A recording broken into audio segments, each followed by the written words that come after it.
Mesdames, Messieurs, chers compatriotes et toutes celles et ceux qui me font l'honneur de suivre les actions de SOS Cameroun Solidarité par ma voix, je vous dirai jamais assez merci pour ce que vous nous apportez au quotidien. Sans vous, nous ne sommes rien, nous ne serons jamais rien. C'est pour cela que je ne manque aucune occasion, ici comme ailleurs, pour vous renouveler nos remerciements. Merci à toutes et merci à tous. Mes chers compatriotes, aujourd'hui est un nouveau jour.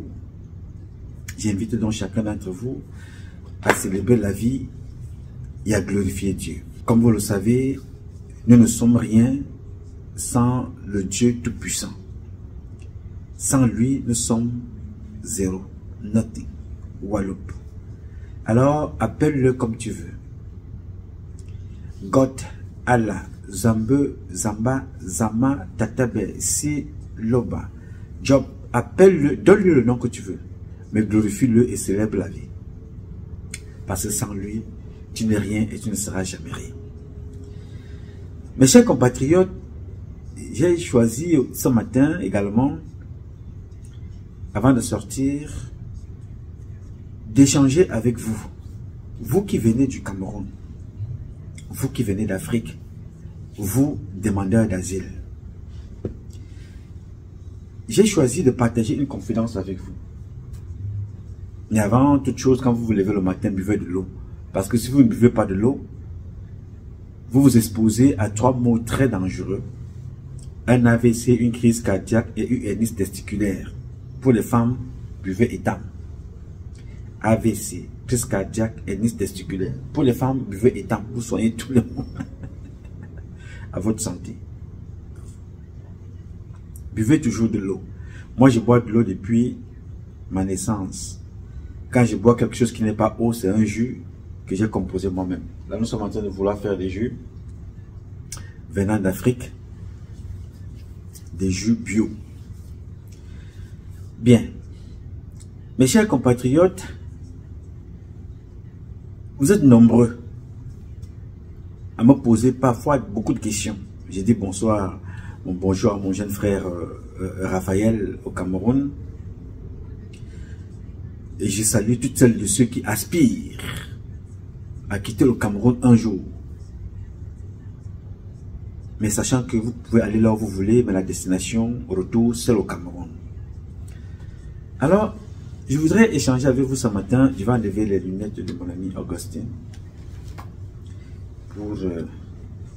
Pour que toi tu puisses voir mon figure, comme dit souvent mon ami Augustin, qui est anglophone d'origine. Donc il dit, Nouma, enlève tes lunettes de Augustin là, moi je veux voir ton figure. Salut frangin, salut à la famille. Alors je voudrais rapidement échanger avec vous. Chers compatriotes camerounais, chers frères africains, nous sommes, nous, des éclaireurs. Dans l'armée, on nous appelle des voltigeurs. Éclaireur voltigeur. Je suis devant, c'est-à-dire je suis arrivé avant vous. D'autres sont arrivés avant moi. Alors je dois vous dire, je dois vous mettre à votre disposition un certain nombre d'informations qui puissent vous aider et que chacun puisse comme ça, d'une façon ou d'une autre, exploiter, capitaliser. Ça peut être utile à chacun d'entre vous, demandeur d'asile ou résident. Mes chers amis, quand tu quittes le Cameroun, le Gabon, le Tchad, la Centrafrique, le Sénégal, le Burkina, le Mali, le Niger, quand tu quittes l'Afrique pour venir dans ce pays, tu dois déjà avoir dans ta tête l'option que tu vas imposer lors de ton passage aux États-Unis. Qu'est-ce que je veux dire parlant d'option? Quand vous quittez le Cameroun, vous quittez l'Afrique en général, vous partez toujours avec un visa touriste, un visa professionnel, ou un visa, religieux. En tout cas, vous partez avec un visa qui définit ce pourquoi vous venez aux États-Unis. Vous venez avec un visa d'artiste, un visa d'entrepreneur, un visa touriste, quelqu'un qui vient en vacances, un visa religieux pour quelqu'un qui veut pour une conférence. Un visa, vous venez avec un visa. Très bien. Vous pouvez venir avec n'importe quel visa. Vous rentrez aux États-Unis. Mais maintenant, c'est vous seul qui savez que quand je parle, je ne vais pas revenir. Moi, je ne le sais pas. Même l'officier d'immigration que vous rencontrez à l'ambassade ne le connaît pas. Mais il se contente des documents que vous lui donnez, vous présentez, et en fonction de ça, il vous donne un visa. Très bien. À partir de là, tout ce que vous dites n'engage que vous et l'administration. Mais dans votre coin, dans la tête, vous vous dites que voilà, peut-être je fais mon visa comme ça, je m'en vais en vacances, peut-être je vais caler. Je ne veux plus revenir au Cameroun. Moi, je quitte comme ça, je vais au Canada. Quand j'y vais là, je ne vais plus revenir au Cameroun. J'ai pris mon visa vacances, business, tourisme, whatever. But I'm not going back to Cameroon. I'm going to stay in America. You know, whatever going to happen in America, I'm going to stay there. I'm not going to move back. Je ne bouge plus. Je vais rester là-bas, au Canada, aux États-Unis, en France, n'importe où. Mais le conseil que je vais te donner ici, c'est un petit conseil. Il est très important que tu notes ça. Il va t'accompagner toute ta vie et il va t'aider. Quand tu quittes le Cameroun, si tu as l'idée, une petite idée, que tu viens rester ici calé et que tu vas demander l'asile politique, commence à composer ton dossier au Cameroun avant d'arriver ici. Pour deux raisons. La première, il faut traduire tout en anglais pour que ça te soit facile. Tu traduis tout, sauf le passeport qui est déjà traduit en anglais et en français. Tu traduis tout, sauf l'acte de naissance qui est déjà traduit en anglais et en français. Donc ces deux documents-là, déjà au moins, sont officiellement traduits en anglais et en français. Tu les as. Mais maintenant, tous les autres documents, il faut que tu dois les traduire en anglais. Parce qu'ici, tu vas les traduire, bien évidemment, aux États-Unis. Mais ça va te coûter beaucoup d'argent. Ça va te coûter énormément d'argent. Peut-être, si tu es ministre, ça ne te coûte rien. Mais quand tu viens ici chercher ta vie, quand on te parle de quelque chose qui va coûter $50, $100, peut-être la page, $50 ou $35 par page, ou bien par mot, on te donne le prix par mot. Et quand tu comptes ton histoire que tu vas raconter, si ça va te prendre 5 pages, on compte par mot, par phrase, ou whatever, le papier tombe. Et quand tu arrives à nouveau, tu n'as pas cet argent. Tu n'as pas ça. Et même si tu l'as, il faut réserver ça parce que les jours à venir vont être très très difficiles. Il ne faut pas dépenser cet argent n'importe comment. Quand tu arrives, tu vas, comme je vous ai dit la dernière fois, à New York, tu fais une carte d'identité de New York. Avec ton passeport, ça te fait 2 pièces d'identité. 2. Tu prends ça, tu vas rapidement dans une banque quelque part. Tu vas à Bank of America. Cherche Bank of America. Tu ouvres ton compte bancaire là-bas. Tu poses tes miettes que tu as à l'intérieur là-bas. Tu gardes ta carte. Tu vas te laver. Tu mets dans ton pantalon. Tu accroches ton pantalon. Tu viens de te laver. Tu as ton pantalon sur toi. Tu marches avec tes pièces d'identité. Ton passeport. Tu fais plusieurs photocopies. Tu filmes. Tu gardes dans ton portable. Tu marches. Tu joues avec le plastique. Tu l'enveloppes dans le plastique comme ça. Tu as avec ça. Parce que si on vole ton passeport, il y a la page qu'on a cachetée à l'aéroport, ou le document qu'on a mis dans ce passeport-là, on va te le demander. Aussi longtemps que tu vas vivre aux États-Unis, on te demandera ce numéro-là. Il faut le garder soigneusement. Donc, tu traduis donc tous tes documents parce que ça coûte cher aux États-Unis. Deuxièmement, la deuxième chose, c'est que pense ton histoire que tu vas raconter à partir du Cameroun. Que ton histoire soit vraie ou qu'elle soit fausse, ça c'est ton problème. Mais le conseil que je te donne ici, c'est que pense à tous tes papiers demandeurs d'asile à partir du Cameroun. Pourquoi? Parce que dès que tu vas arriver aux États-Unis, oh petit frère, ma petite soeur, mon compatriote, dès que tu es arrivé ici et que tu décides de demander l'asile, au vu de l'histoire que tu vas raconter, j'étais dans un parti politique, on m'a arrêté, Paul Biya me déteste. Tu racontes tout ce que tu veux raconter. Vrai ou faux, c'est toi qui connais. Moi, je ne connais pas. Je te dis seulement comment ça se passe. Alors, comme tu es opposant, ça veut dire que tu appartiens à un parti politique, il te faut la carte de ton parti. Il faut que tu laisses cette carte du parti. Comme tu es opposant, tu dis que tu as été molesté, il faut que tu aies des documents qui montrent que tu as été molesté, tu as été arrêté. Les convocations, les incarcérations, un document qui montre que tu as été incarcéré en prison ou dans une cellule, un document qui montre que tu as été libéré, le relevé d'écrou, tu dois avoir tout ça. Si tu as été tabassé, tu dois avoir le certificat médical. Tu dois avoir ça avec toi.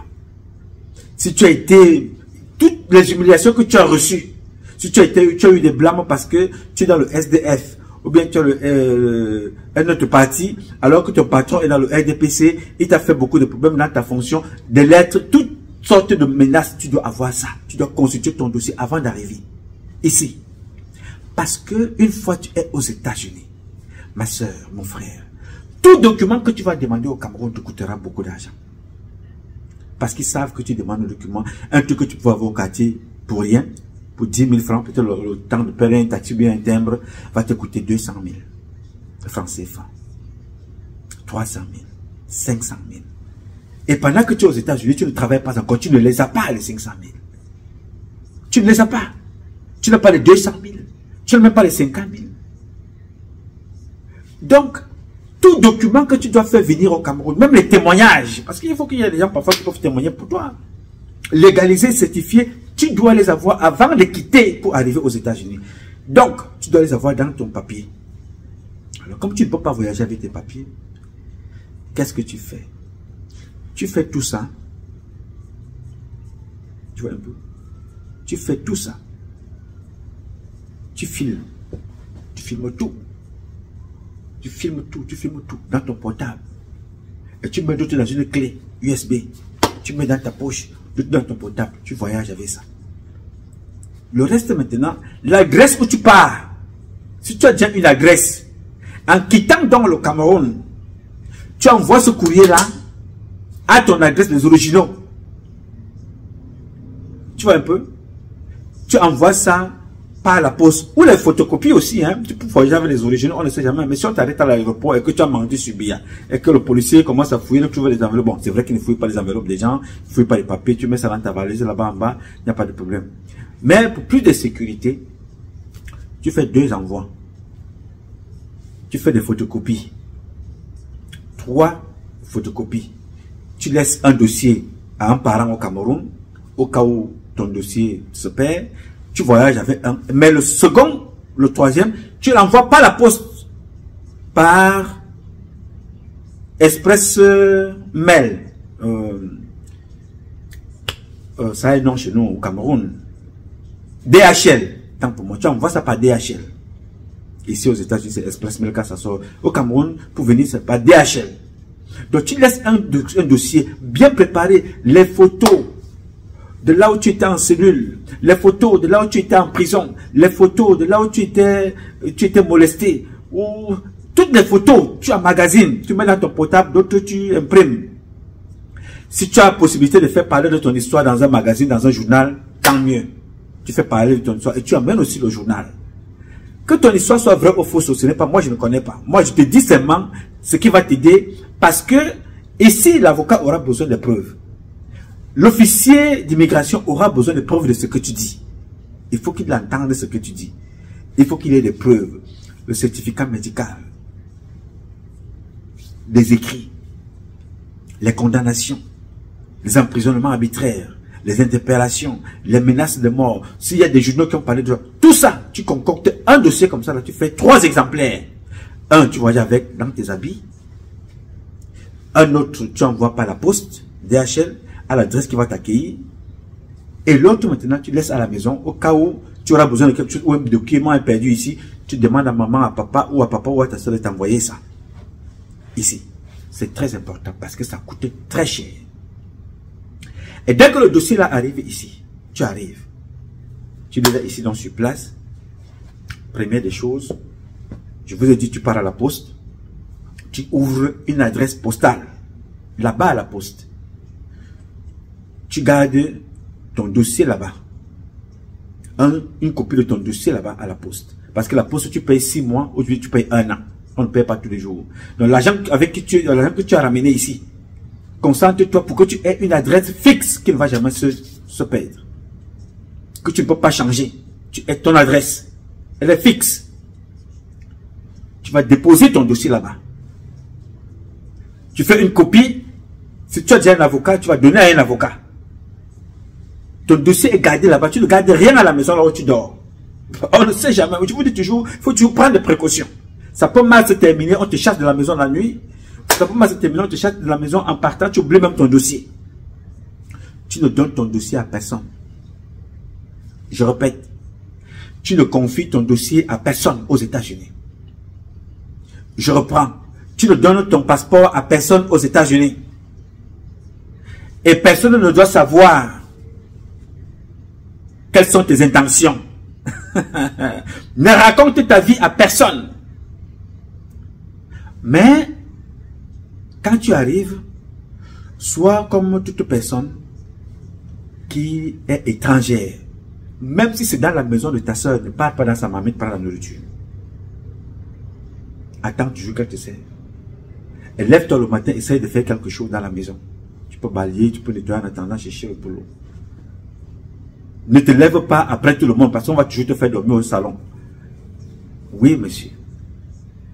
Et quand tu arrives ici, si tu atterris à Washington DC, il y a un bureau là-bas qu'on appelle la casa. Les enfants partent là-bas pour chercher le travail. Va directement là-bas, tu commences à aller chercher, même sans papier, aller chercher le travail là-bas. On va te trouver quoi faire. Même si tu gagnes $100 par jour, ça va t'aider. Ne minimise pas. Ça va t'aider. Même si tu gagnes quelque chose par jour, prends ça, ça va t'aider. Pourquoi c'est important? Parce que là où on t'a hébergé là, fais un effort de ne pas faire 4 semaines dans cette maison. Fais un effort de ne pas faire 4 semaines là-bas. Après, tu cherches ta chambre en sous-location.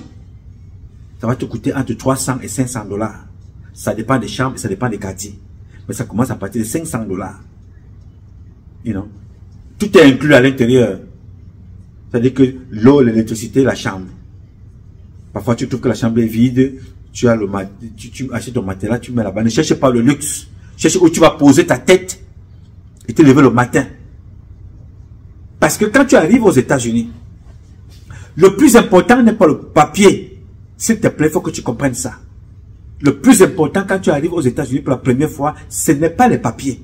Le plus important aux États-Unis, c'est l'adresse là où tu vas dormir. Et là où tu vas recevoir le courrier. C'est le plus important. Là où tu vas recevoir le courrier. Parce que tu peux dormir à la gare. Tu peux dormir dans la rue.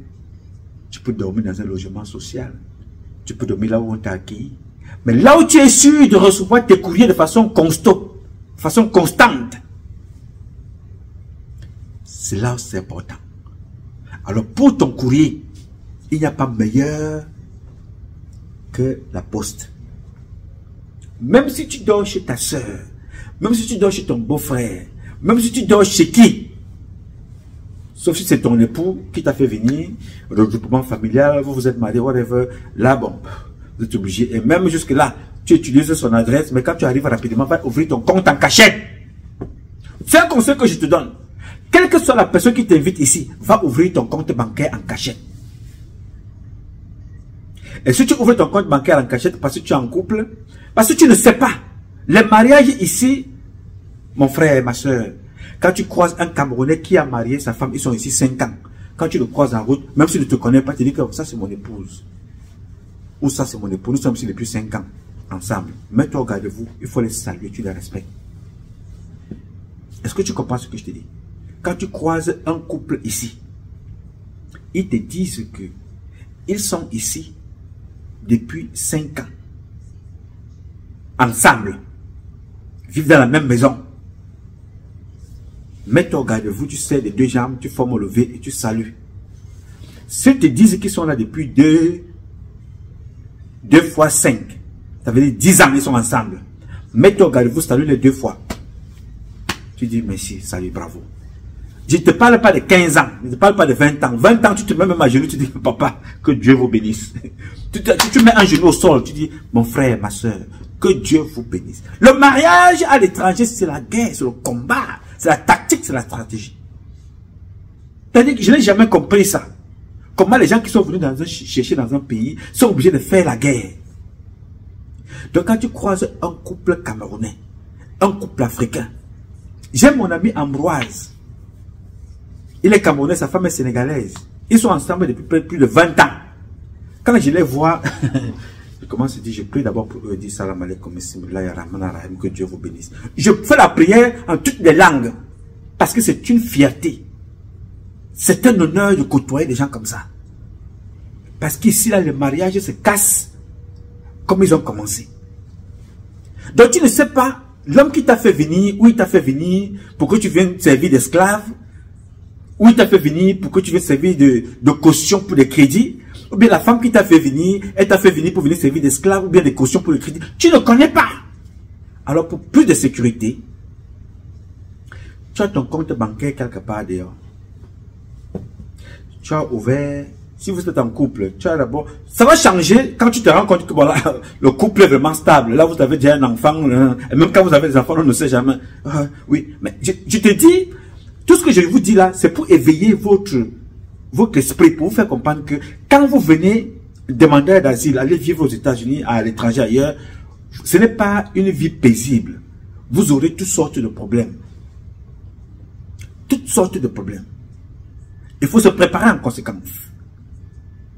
Alors quand tu arrives donc, et tes papiers traduits en anglais, que tu parles chinois, que tu parles arabe, que tu parles n'importe quoi, traduit en anglais. D'abord. Ici, si tu ne parles pas anglais, they're going to find someone to translate whatever you're going to say. Tu peux arriver n'importe où, tu dis que tu ne parles pas anglais. Oui, monsieur. Ça, au moins, les Américains sont les patrons pour l'accueil. L'hospitalité, ils sont bons. On va trouver toujours quelqu'un pour t'aider à traduire ce que tu dis. Mais tout document que tu dois donner à l'administration, non, ne t'hasarde même pas. Il faut que ce soit en anglais. Le bonjour, hello, un peu plus loin, traduction. Bonjour, how are you doing? Comment vas-tu? Tu traduis, tout doit être traduit. Mais tu peux ne pas parler. Partout où tu iras, tu as un problème à la police, tu as un problème au tribunal, tu as un problème à la gendarmerie, tu as un problème à la banque. On va toujours trouver, eux, ils vont trouver quelqu'un pour traduire. Ok. Au tribunal, si tu as un problème, le document qu'on t'envoie, à l'intérieur, c'est marqué, tu dois marquer quelque part que tu as besoin d'un traducteur. Quand tu as un problème au tribunal, tu n'as pas besoin de payer un traducteur. Eux-mêmes, ils vont trouver un traducteur pour toi. Et comme ça partout. Mais en termes de documents, on ne traduit rien pour toi. Tu traduis toi-même tous tes documents. Tout. Tous tes documents. Tu vas déposer. C'est important que tu le saches. Parce qu'une fois que tu entres dans ce pays, tout papier que tu vas demander à tes frères et sœurs au Cameroun, au village, en Afrique quelque part, ils ne vont pas te le donner facilement. Parce qu'ils savent que toi tu vis déjà bien, alors que tu souffres. Ils vont te demander l'argent. Tu dois donner parce que tu veux le papier. Alors toi qui me suis à partir du Cameroun, à partir d'un pays africain, avant d'arriver aux États-Unis, prépare ton dossier pour ce que tu viendras demander comme demande d'asile. Prépare tous tes dossiers. Et arrange-toi à écrire ton histoire. Toi-même. Ou quelqu'un qui va te l'écrire. Tu l'écris et tu trouves quelqu'un pour te traduire. Si tu viens demander l'asile parce que tu es homosexuel, prépare aussi tout ce que tu as vécu comme violence. Parce qu'au Cameroun, ce n'est pas un pays où on encourage l'homosexualité. Donc, par conséquent, toutes celles et ceux qui sont de sexe, qui ont opté pour cette orientation sexuelle, sont persécutés. Alors, qu'est-ce que tu as pour montrer que tu es persécuté? Est-ce que tu as été enfermé comme Shakira, ou c'est, il s'appelle qui? Shakira, ou c'est Shakira, ou Shakirko, ou je ne sais pas, ou c'est Kirikou. Je ne connais pas le nom de cette compatriote, bien de ce compatriote. Mais, son histoire, qui avait été portée par Maître Alice comme, n'est pas l'histoire de tout le monde. Elle est preuve, elle est violence, elle est photo, et même quand tu es un transsexuel, on va te demander que, puisque tu dis que tu es homosexuel, on ne viendra pas regarder tes fesses si tu es homosexuel. Mais c'est ce que tu racontes qui va confirmer que tu es vraiment homosexuel et tes comportements. Si tu es transsexuel, il faut que tu prépares les photos que tu vas présenter que bon, de temps en temps, voilà comment je m'habille. Au Cameroun, chez moi, on ne voit pas les transsexuels. Voilà même mes photos. Quand je, voilà. Tu présentes toujours des preuves. Parce que ce n'est pas ici que tu vas venir chercher des preuves. Parce que si tu es ici, c'est parce que tu es venu dans un pays qui peut te protéger. Mais ce n'est pas ici que tu dois venir chercher les preuves dans le pays qui va te protéger. Ça veut dire que ce pourquoi tu veux la protection, tu le faisais déjà de l'autre côté. C'est comme les femmes qui sont victimes de l'incision. Donc on essaie de mutiler les parties intimes. Elles doivent avoir leur histoire, elles doivent avoir le certificat médical, qu'elles sont parties à l'hôpital et que le certificat médical certifie avec des témoignages à l'appui, c'est bon. Mais n'attends pas que tu arrives ici pour chercher tout ça.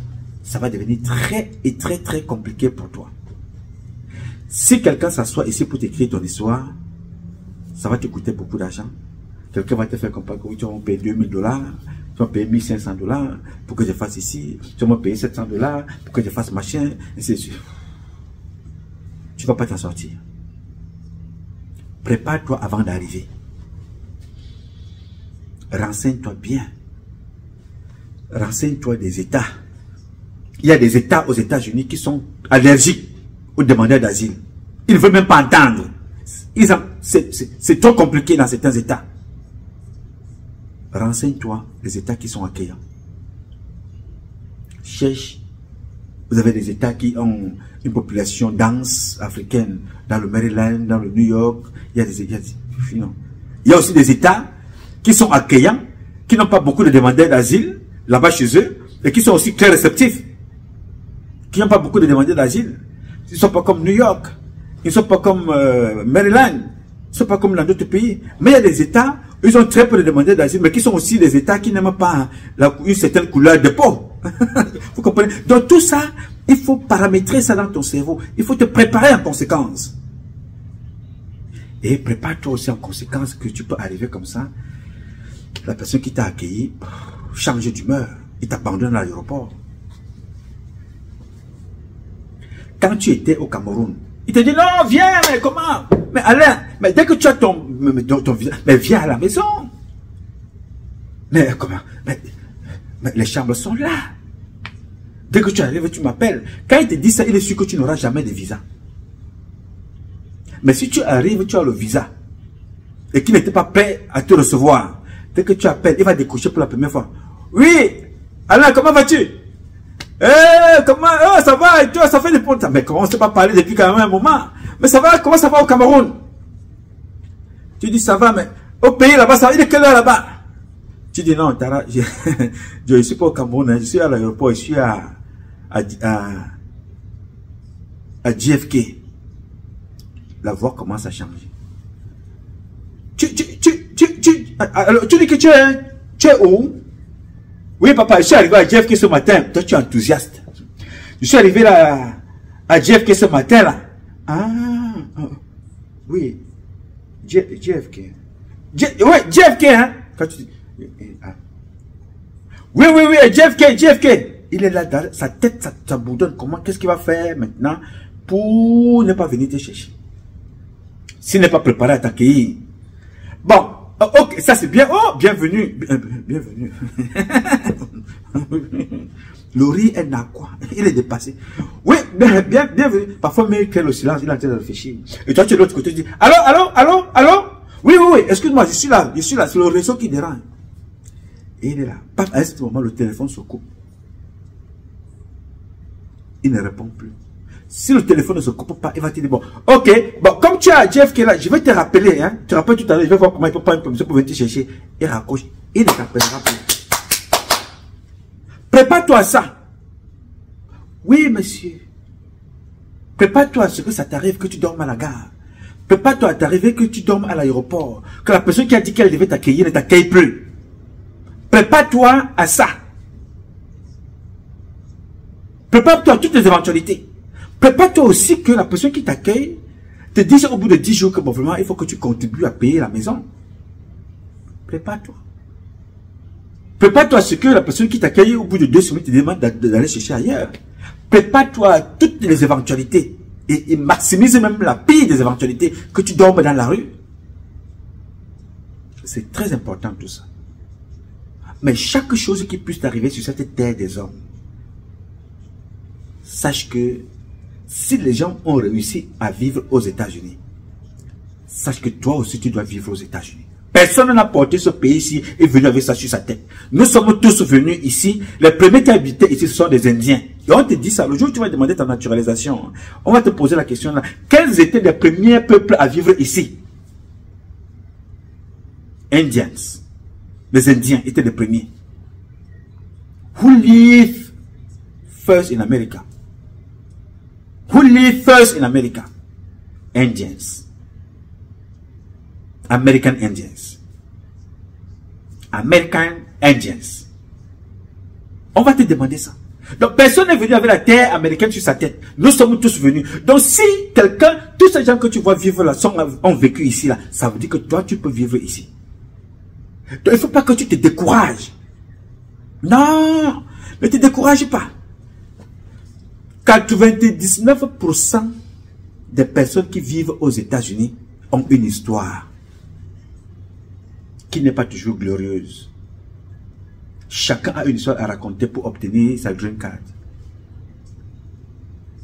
Chacun a une histoire à raconter comment il a fait pour obtenir son passeport américain. 90-99% ont toujours une histoire à raconter. Donc ne sois pas frustré que tes papiers n'avancent pas quand tu arrives. Ne sois pas frustré que les gens te regardent parce que les Africains veulent automatiquement que tu échoues là où eux aussi ils ont échoué. Pourtant, ça ne doit pas être comme ça. Je suis ici devant pour déblayer le chemin. Les Chinois ne souffrent pas aux États-Unis. Aucun Israélien n'est demandeur de papier ici aux États-Unis. Aucun. Il n'y en a pas. Aucun Juif ne cherche les papiers. Aucun, on appelle Ukrainien n'a de problème de papier aux États-Unis. Je te dis, les Chinois n'ont pas le problème de papier. Les Juifs n'ont pas le problème de papier. Les Ukrainiens n'ont pas le problème de papier. Les Saoudiens n'ont pas le problème de papier parce qu'eux ne viennent pas rester ici. Ils sont des pétroliers. Ils viennent ici en vacances. Ils repartent chez eux. Ceux qui ont plus de problèmes de papier, c'est nous là, les Noirs là, la méchanceté. Parce que les Chinois s'entraident entre eux. Les Juifs s'entraident entre eux. Nous détestons entre nous. Yes, mais ne te décourage pas. Tout Noir qui vit dans ce pays est passé par le même chemin que toi. Il a une histoire à raconter. Donc n'aie pas peur. Et ne te décourage pas. Il y a des millions et des millions de personnes qui vivent aux États-Unis sans papier. Mais évite des problèmes. Ne te fais jamais arrêter par la police. Même si c'est pour être témoin, évite ça. Tu arrives dans une maison qui t'accueille, l'homme et la femme ont leurs problèmes. Ne mets pas ta bouche là. Ne mets pas ta bouche. Vraiment, ne t'occupe pas. Ferme tes oreilles. Même si tu entends sans entendre. Ne sois pas témoin de problèmes de couple dans une maison, ici. Si la femme, parfois c'est des femmes qui sont maltraitées dans des maisons, avec leur mari. Alors quand il y a un étranger ou une étrangère qui arrive chez eux, elle a envie de se confier à toi. Tu ne peux pas la rejeter. Écoute seulement, tu gardes. Écoute, tu gardes. Ne répète pas. L'homme parfois aura besoin de quelqu'un à qui il va se confier parce que sa femme le persécute. Écoute seulement, tu gardes. Parfois, tu arrives comme ça, tu te rends compte que les gens que tu voyais dehors là, heureux, mais à l'intérieur de chez eux là, c'est des problèmes. Tu deviens l'assistant social à régler des problèmes chaque jour. On te réveille à minuit. Le bagarre. Tu dis, mais qu'est-ce qui ne va pas? Jean-Paul, un Solange, un mari. Mais qu'est-ce qu'il y a? Calmez-vous. Oui, depuis que tu es venu ici, tu ne sais même pas ce que ce type me fait. Hein? Mais c'est bien comme tu es là, tu es témoin. Parce que quand je vais appeler la police, je dis, maman, calmez-vous. S'il vous plaît. Calmez-vous. Même toi-même, quand tu les demandes de se calmer là, tu leur demandes de te calmer parce que tu sais, tu te dis que si la police me m'arrive, c'est toi plutôt qu'on va embarquer comme tu n'as pas de papier, toi. Donc tu te dis de calmer, calmez-vous. Donc il y a tellement de problèmes que tu trouves dans des foyers que tu ne sais même pas. Mais, sois toi-même. Aie toujours un esprit posé. Même s'il y a une violence contre toi, c'est posé. On ne t'a pas fait venir dans cette maison-là pour que tu aies aimé la personne, la femme de la personne qui t'a fait entrer dans sa maison. Non, évitez ce problème-là. Il y a trop de femmes partout. S'il y a quelque chose qui pilule aux États-Unis, il y a les femmes, il y a la nourriture, il y a le truc là que les gens mettent, la farine, que les gens mettent dans les narines, il y a la boisson, il y a tout ce que tu veux. Il y a les femmes en gogo. Ne va pas chercher la femme de quelqu'un qui t'a ouvert sa porte. C'est la malédiction. S'il te plaît, écoute ce que je te dis. Même si tu cherches de quoi manger ou quoi dormir, que la femme ne te mette pas dans ce problème-là, dans cette ici là, évite ça. Évite ce que je te dis. Ne sors pas avec la femme d'une personne qui t'a ouvert les portes de sa maison. Évite ça. Si elle t'aime beaucoup, qu'elle aille te louer une maison, elle paye là-bas. Tu vas vivre là-bas. Évite ça. Ne sors pas avec un homme que sa femme a accepté que tu viennes chez eux temporairement. Même si cet homme-là est riche comme Crésus, même si cet homme-là est n'importe quoi, ne donne aucune occasion. Est-ce que tu comprends? Et ne te mets pas dans leur couple pour dire à sa femme, oui, ton mari m'a touché les fesses, ton mari a commencé à me draguer. Si son mari commence des comportements déplacés, commence à chercher comment sortir de là sans faire de problème. Parce qu'à la fin, c'est toi qui vas rester dans le problème parce qu'ils vont rester à deux. La femme là ne va pas croire à ce que tu lui dis. Et son mari un jour va comprendre que tu voulais gâter son mariage. Quand tu te rends compte que tu es dans une maison où le comportement est déplacé, l'homme commence à faire des comportements déplacés là, cherche à sortir de cette maison très rapidement. Tu peux même sortir le matin, tu commences à aller chercher le travail. Tu reviens le soir. Évite que tu restes à la maison à deux avec ce type. Évite que tu restes à la maison à deux avec cette femme. Pour éviter des problèmes, sors, reviens le soir. Fais toujours un effort. Quand tu sors, tu reviens avec un pack d'eau. Tu mets à la maison. Tu achètes les papiers de toilette, tu mets à la maison. Ne tire pas trop la chasse dehors parce que ça va te poursuivre demain. Non, tu es ici, tu tires trop la chasse dehors, on perd le courant. Évite de dépenser les choses que tu... Fais attention, mon petit et ma petite. Mais les gens sont greedy aux États-Unis. Ce que tu vois les gens faire dans les réseaux sociaux, là, ce n'est pas la vraie vie. Les gens ont ce qu'on appelle le bras cassé soudé bloqué. C'est-à-dire qu'ils ne savent pas tendre facilement la main. On va te reprocher d'avoir ouvert le robinet. On va te reprocher d'avoir utilisé les papiers toilettes. On va te reprocher d'avoir utilisé les sumains. On peut tout te reprocher. On va te reprocher d'avoir changé de chaîne de télévision. Pendant que la femme est dans la cuisine, peut-être elle a mis sa série qu'elle est en train d'écouter. Toi, tu arrives là comme ça, tu dis, voilà, je vais regarder le football. Tu as mis là, quand tu changes de peu, pas, mon ami, tu as créé des problèmes. Ne discute pas la télé, ne touche pas la télécommande dans les maisons des gens. Tu as ton téléphone portable. Suis ce que tu veux dans ton portable. Oui, monsieur. C'est pour ça que je te dis, fais un effort, que quand tu arrives, ne vis pas plus de 4 semaines dans cette maison.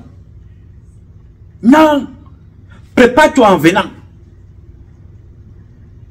Parce que, si tu te prépares en venant bien, dès que tu demandes ton asile politique, que l'asile te soit accepté ou pas, n'est-ce pas? Dès qu'on t'envoie le document qu'ils ont reçu, ta demande d'asile, pas qu'ils ont accepté, qu'ils ont reçu ta demande d'asile, demande automatiquement le working permit, que tu aies la possibilité de travailler.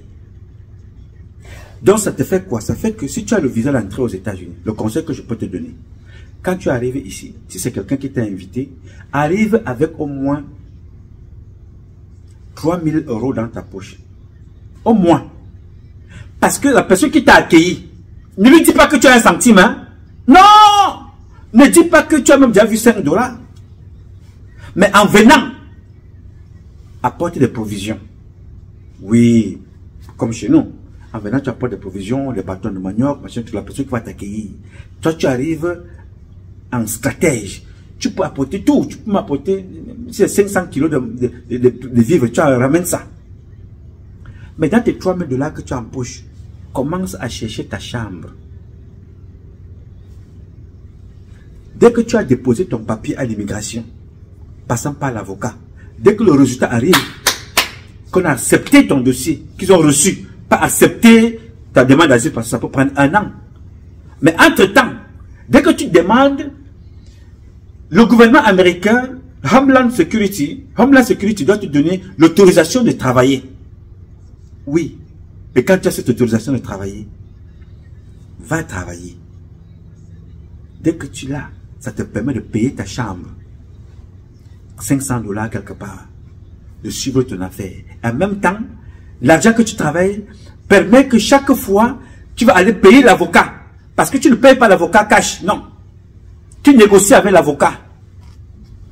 Tu lui dis pour mon dossier que tu m'as demandé là. Tu m'as demandé 5 000 pour mon dossier. Ok. Je vais commencer à te payer tous les mois 500 $. Ils vont accepter les 500 $.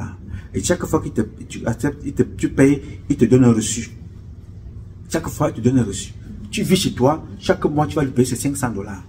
Voilà comment tu peux te détacher de certaines tracasseries. Tu arrives, tu as 3 semaines, 1 mois chez quelqu'un. Pendant ce temps-là, tu vas les laisser avec les provisions que tu as ramenées. Entre-temps, dans les 3 000 $ que toi tu as ramenés en poche, ou 4 000, tu peux même amener plus. Tu es interdit de voyager avec de l'argent de plus de 10 000 $. Non. Voyage avec 9 000 $, c'est possible. Et là même encore, ça fait beaucoup. On peut te voler ton argent si tu dors dans l'avion ou tu ne sais pas comment, par quel moyen tu voyages. Bon, ça c'est quand tu prends par avion, tu vas un voyage normal. Tu arrives, tu t'installes. 2-3 jours, tu t'acclimates un peu. Tu commences à regarder. Tu cherches, tu peux même sortir, pour demander. Tu cherches la poste discrètement. Tu vas à la poste, ainsi de suite. Tu fais tes démarches. Parce qu'un Camerounais qui parle, même le français ne peut pas se perdre. Dès que tu peux parler. Très important. Tu peux aussi avoir une autre stratégie. Quand tu as eu ton visa et tu as de l'argent, avant d'arriver, tu t'envoies à toi-même cet argent-là en quittant le Cameroun. Je m'appelle Patrice Freeman Numa. Je m'en vais à MoneyGram, Western Union. Je me fais envoyer cet argent-là à moi-même. Patrice Numa envoie à Patrice Numa dans la ville où je pars. Mais n'envoie pas, si tu vas faire des envois, ne fais pas des envois qui dépassent 1 000 $. Parce que si tu fais des envois qui dépassent 1 000 $ et que tu es déjà venu ici, qui va changer la transaction? Ça va être compliqué, n'est-ce pas? Ça, c'est une possibilité. Parce que si tu fais ces envois-là, c'est toi qui vas venir récupérer toi-même ton argent quand tu arrives ici. Mais sois sûr que tu envoies de l'argent de moins de 1 000 $. Tu peux faire 5 envois de moins de 1 000 $ dans des agences différentes. C'est-à-dire, tu peux pas envoyer tout ça à Western Union, tu peux envoyer à MoneyGram, Western Union, et puis quoi encore, et il n'y a rien. Tu envoies là, comme ça, peut-être deux envois par agence, pour que une partie de ton argent parte. Et quand tu arrives ici, tu vas toi-même récupérer toi-même. Dans la ville dans laquelle tu vas habiter. Ça, c'est une possibilité. Mais tu peux aussi voyager avec de l'argent, mais pas plus de 9 000 $ sur toi. 3 000 $, 5 000 $, 6 000 $, oui, tu peux voyager avec ça. Ça ne doit pas dépasser 9 000, ça ne doit pas dépasser 9 000 $, c'est bon. Mais plus que ça, ça commence à créer problème. Ok. Donc c'est très très important. Le maximum c'est 10 000 $. Je pense que tu peux voyager avec 9 999 $. Mais limitez ça à 9 000 $. Tu peux voyager avec. Voilà les petites choses que je voulais échanger avec toi. Quand tu arrives ici. L'adresse, le téléphone, le compte bancaire. Les documents. Prépare-les en quittant de l'autre côté. Quand tu arrives ici, n'utilise pas le téléphone de la maison des personnes. N'accepte pas que quelqu'un te donne un numéro de téléphone qu'il a pris dans leur ligne familiale. Tu finiras par payer la ligne de tout le monde. Parce que toi, tu vas trouver que c'est moins cher. Il dit que non, viens, je te mets dans ma ligne. En plus, ça va contrôler tes appels, tes communications, tout ce que tu veux. C'est lui qui décide. Si tu coupes la communication, tu vas faire comment? Alors que tu as donné le numéro à l'immigration. Alors que ce numéro que tu as donné à ton travail. Non, il faut éviter ça. Prends ton numéro. Même si tu n'as pas de papier avec ton passeport, tu vas prendre ce qu'on appelle prépay. Tu prends ta carte, tu prends ton numéro, tu as ton téléphone, c'est ton téléphone. Oui, monsieur. Donc, quand tu as donc demandé ça, le permis de travail, working permit, tu dois aussi demander ce qu'on appelle la Social Security Number. Oui, monsieur. Il y a aussi la Social Security Number que tu vois sur le truc là. Ce numéro-là, c'est un numéro qui va t'accompagner toute ta vie. Ne le donne à personne. Le jour où tu as ça, ne le confie à personne. Parce que pour demander un crédit, pour chercher le travail, pour chercher un logement, on va te demander ce numéro-là. Je ferai une autre vidéo pour t'expliquer quels sont les avantages de ce numéro, la Social Security Number. Il faut que tu comprennes ça quand tu arrives aux États-Unis. C'est très important. Maintenant, j'ai prévu ce document, c'est pour te montrer, toi qui arrives. Tu vois ce document, quand tu arrives là, ce document, tu le vois comment il est enfermé. Tu penses que c'est une enveloppe sérieuse et très importante. Oui, elle est importante. À l'intérieur de cette enveloppe, il y a ce document. Comme je vous disais la dernière fois. Tu as vu cette carte-là? Cette carte ici. Voir si je peux l'enlever ici pour te la présenter. Bon, en tout cas, cette carte que tu vois là, voilà. Tu vois cette carte-là. C'est une carte de crédit. Et cette carte de crédit ici, on me dit qu'on peut me donner jusqu'à $2000 de crédit. N'est-ce pas? Et on m'envoie déjà une carte bancaire. Une carte de crédit, elle est là. Une carte de crédit, je dis voilà, une carte de crédit déjà pour te faire comprendre que voilà, quand tu vas arriver, on va seulement mettre ton nom là. Je vais décoller ici, ça a déchiré pour voir. Voilà la carte de crédit en question. On te dit déjà accepte ça aujourd'hui. Accepte ça, c'est marqué là, accepte aujourd'hui. Voilà la carte de crédit qu'on te donne. Tu te dis voilà, tu vas prendre le crédit. Ne prenez pas ces papiers là au sérieux.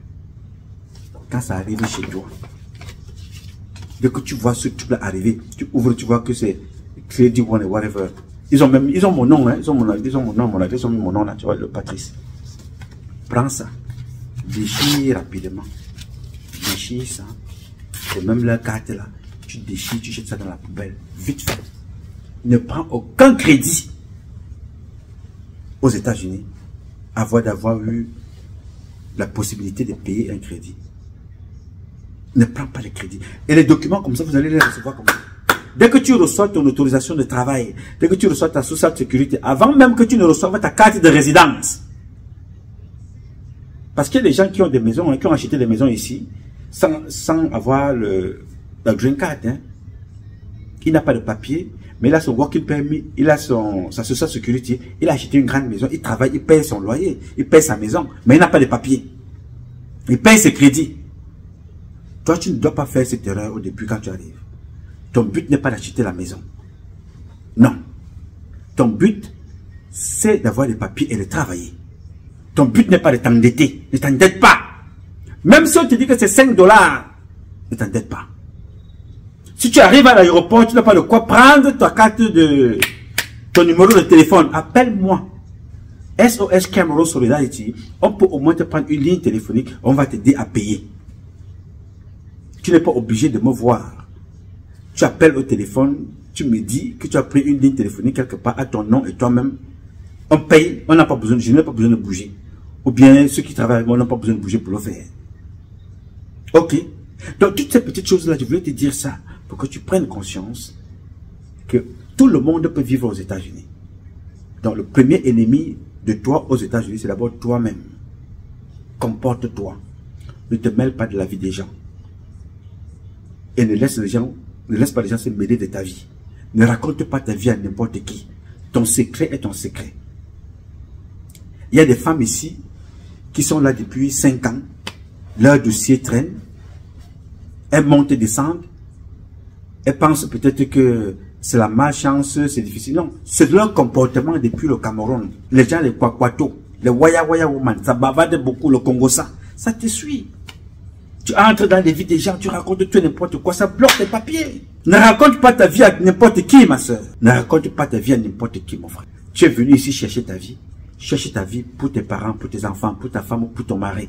Occupe-toi de ta famille. Le divorce aux États-Unis des Camerounais, c'est comme bonjour. Le divorce aux États-Unis des Camerounaises, c'est comme bonjour. Les tribunaux américains que tu vois là sont nombreux, sont pleins comme ça, à cause des Noirs. Leur problème, entre eux, child support, séparation, divorce, bagarre, discussion de maison, machin, tout ça, c'est comme ça. Ne rentre pas dans cette liste-là.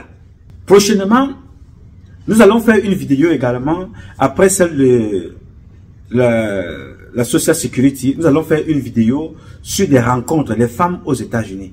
ne sors pas avec n'importe quelle femme ici. Je vous ai déjà dit une fois, mais je vais encore un peu plus expliquer prochainement. Ne sors pas avec n'importe quel homme aux États-Unis. Il y a des hommes porteurs de prouesses. Il y a des femmes porteuses de prouesses. Tu n'es pas venu aux États-Unis pour être esclave de quelqu'un, balayer la maison, amener les enfants à l'école. Tu peux aider pendant la période où tu es chez quelqu'un, tu ne trouves pas encore d'emploi. Tu peux aider, c'est normal. Mais ne deviens pas une chose, un objet, une femme de ménage, parce que tu n'as pas de papier, parce que tu n'as pas où dormir. Il y a toujours un moyen pour s'en sortir. Les plus grands esclavagistes aux États-Unis sont les Camerounaises et les Camerounais qui veulent exploiter les autres pour rien. Faites très très attention. J'ai choisi d'échanger avec vous ces choses-là parce que je considère que nous sommes dans un pays qui nous a tout donné. L'Amérique donne tout. Mais beaucoup d'entre vous arrivent, pensent qu'ils sont arrivés là où d'autres ne peuvent pas arriver. Et pour cela, il faut empêcher les autres d'arriver. À ce moment-là, il faut te maltraiter, te raconter tout n'importe quoi, tenter de te rabaisser à tout moment. Non, personne n'a apporté rien ici. Nous n'avons rien amené ici dans ce pays. Nos parents ont travaillé. Si nous pensons que nous sommes plus forts, allons aussi développer notre pays. Alors si nous pensons que nous sommes venus nous chercher, alors tendons les bras aux autres, accueillons les autres. Accueillir, c'est aussi conseiller l'autre. Accueillir, c'est orienter l'autre. Accueillir, c'est tendre la main à l'autre. Parce que c'est cet autre-là qui va t'enterrer demain. C'est cet autre-là qui va t'aider demain. Il y a des Camerounais et des Camerounais qu'on a jetés dehors dans ce pays. Aujourd'hui, ce sont des Américains. Ceux qui les ont jetés dehors ont honte même de les regarder en face. Yes, personne ne vient avec les papiers. Même les enfants qui sont nés dans ce pays ne viennent pas avec les papiers. Ils ne savent même pas là où ils sont nés. Jésus n'avait pas de papier. Marie n'avait pas de papier. Nos ancêtres pour venir construire ce pays sont venus sans papier. On les mettait comme ça, comme des cargos, et enchaînés. Ils n'avaient rien. Alors si toi tu as eu, que tu arrives maintenant, tu trouves que les choses sont conditionnées, il y a des papiers à faire, il y a ci à faire, aide tes frères, aide tes soeurs. Tu partiras sans aucun papier sur toi. Alors si ce papier-là peut aider à être au service des autres, à rendre service aux autres, à tendre la main aux autres, à aider les autres, fais-le. Tout simplement. Donc j'ai voulu échanger avec vous sur ce sujet. S'il y a des questions, n'hésitez pas à me poser vos questions. Je ne suis pas avocat. Je ne suis pas là pour vous faire venir aux États-Unis. Je n'ai pas les capacités, je n'ai pas les moyens de vous faire venir ici. Mais je suis capable d'aider tout Africain qui arrive aux États-Unis pour compter sur moi, pour lui tendre la main, pour lui apporter ma modeste contribution. Je ne peux pas tout faire, mais je lui apporterai, je dirais, welcome. Je ferai le welcome. Je vais lui apporter tout ce qu'il nécessite. C'était la bienvenue. Lui apporter ma modeste contribution. C'est notre devoir, c'est notre mission. En tant que ceux qui sont arrivés avant vous, c'est notre mission en tant qu'aînés, c'est notre mission en tant qu'humains, c'est notre mission de solidarité, d'humanisme, de contribution, d'aide et d'entraide. C'est ce que nous devons faire. Les autres communautés n'ont pas ce problème. Les Juifs n'ont pas ce problème. Les Ukrainiens n'ont pas ce problème. Les Arabes de l'Arabie Saoudite n'ont pas ce problème. Les seules personnes qui ont ce problème sont les Africains, en majorité de l'Afrique centrale. Les Sénégalais sont très solidaires. Les Sénégalais ont une solidarité sans faille.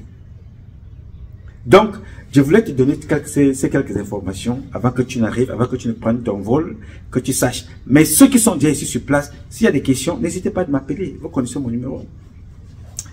Alors, bienvenue aux États-Unis. Je m'appelle Nouma, Patrice Nouma. Ce combat est un combat de tous et de chacun pour un intérêt commun. C'est avec la volonté des Camerounaises et des Camerounais que vous êtes, des Africains et des Africains que vous êtes, que nous vaincrons. En attendant, le combat continue. Ce combat continue parce qu'une Afrique nouvelle est possible. Un Cameroun nouveau est possible. Chacun dans son domaine respectif. Et c'est parce que je vous sais capable que je compte sur vous. Que je crois en vous. Que j'ai espoir en vous. Et que vous ferez de l'Afrique, la capitale du paradis sur terre. Puisque vous avez fait des autres pays. Des pays rayonnants. C'est vous qui avez fait briller la France. C'est vous qui avez libéré la France. C'est vous qui avez travaillé ici aux États-Unis pour que ce pays soit élevé. Je suis convaincu que vous allez refaire la même chose en Afrique. Partout. Mais un seul mot, la solidarité, l'union, l'aide et l'entraide. fera de nous des peuples grands, plus grands encore que ce que nous sommes déjà. Nous sommes les fils aimés de Dieu, les préférés de Dieu. Donc appelez-le comme vous voulez, Allah, God, Zambe, Zama, Zamba, Tatabe, Si, Loba, Job, Allah. Appelez Dieu comme vous voulez, mais glorifiez-le et célébrez la vie. Et c'est ensemble que nous vaincrons. Je m'appelle Nouma, Patrice Nouma. Je réponds au 001 551 666 1027. I love you, but God love you more. Thank you.